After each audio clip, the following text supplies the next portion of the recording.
Tippy time, my damies, Topcat here and welcome back to the channel.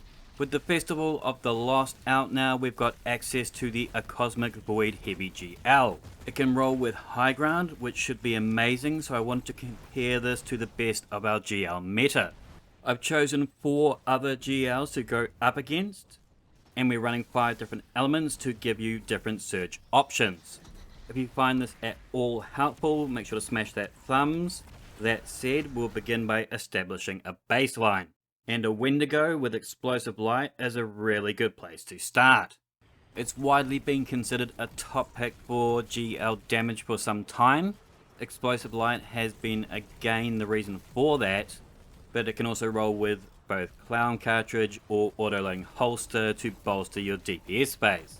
This here is without surges, double reserves and 1 loader, and we get 943k. Now for a stasis option we have the Typhoon.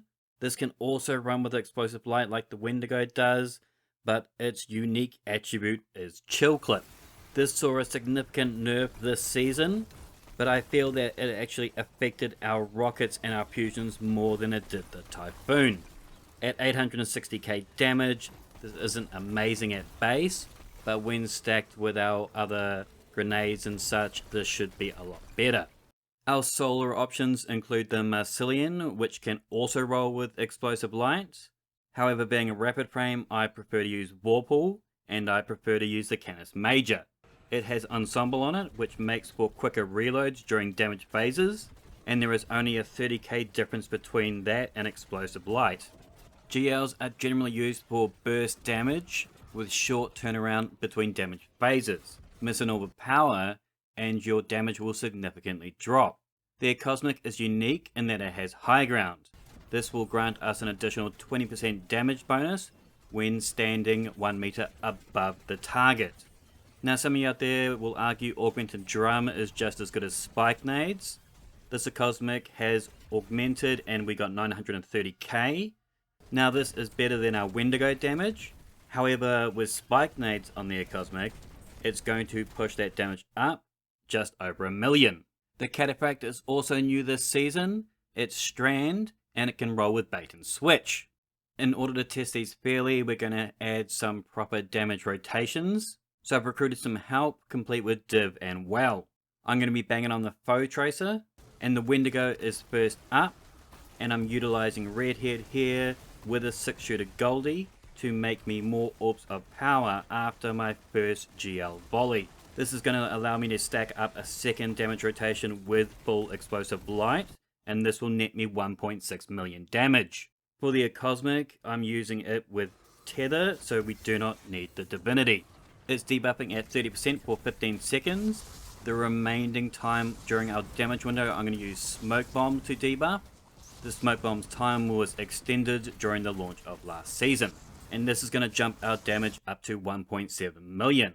The Typhoon with Chill Clip I thought worked particularly well. The Tornado allows for constant damage to keep our surge stacked. The Typhoon can roll with Demo on it to reload, Dodge can reload, and our melee can also reload. So this Typhoon setup can pump rounds fast, so we can then use our secondary. Its damage at 1.775 million surprised me. On solar though, my Vorpal Canis Major, we can now utilize the Foe Tracer's max potential, and this is going to jump our damage up to 1.88 million. But honestly, this all pales in comparison to the Cataphract. This Strand Super won't be getting used in our DPS window. My Witherhoard has 3 kinetic surges on it, and honestly, I could have done some better load swapping, but it was still leagues above the rest. We've cleared our reserves easily and netted 2.35 million, and no super was used. This would suit situations like against Nazarick, where it's good to have an ad clear option after a DPS phase. This will help clear house and top back everyone else with orbs of power so they are ready for another damage window. Let me know your thoughts in the comments down below. Make sure to thumb it if you liked it, sub if you're new, and until next time, tippy time my damies, what a time.